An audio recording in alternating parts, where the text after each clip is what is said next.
Orang Melayu biasanya lawat kubur pada hari raya. Orang Cina, bulan 4 adalah bulan orang Cina melawat kubur.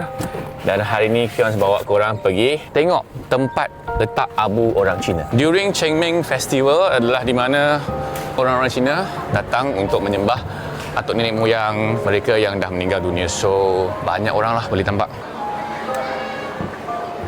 So, seperti mana yang boleh nampak dekat sini lah ada banyak rak-rak.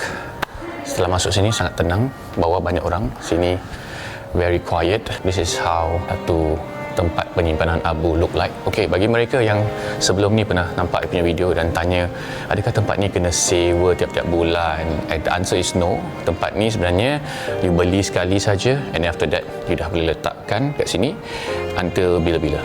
So bagi mereka yang pernah nampak my video sebelum ni, mendiang ayah saya telah menetapkan di sinilah. We are here.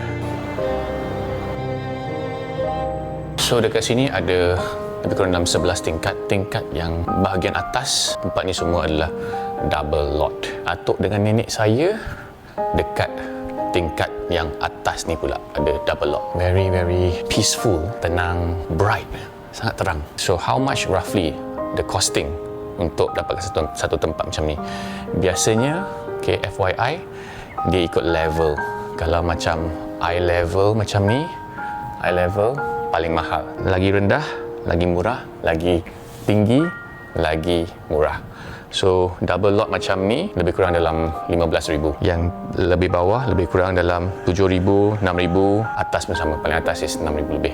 So, single lot tadi 6,000 kalau eye level. Kalau dekat atas lagi murah lah, 4,000, 3,000 macam tu. So sekali bayar, itulah harga dia. So ini adalah my atuk nenek punya unit. Jom bawa you tengok view dekat sini. Kenapa pilih kat sini? Memang cantik lah.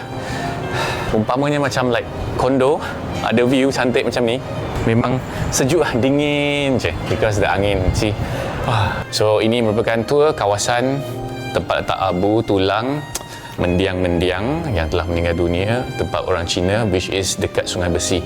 And let me know, adakah first time you tengok satu video dokumentari yang macam ini? Komen kat ruang komen.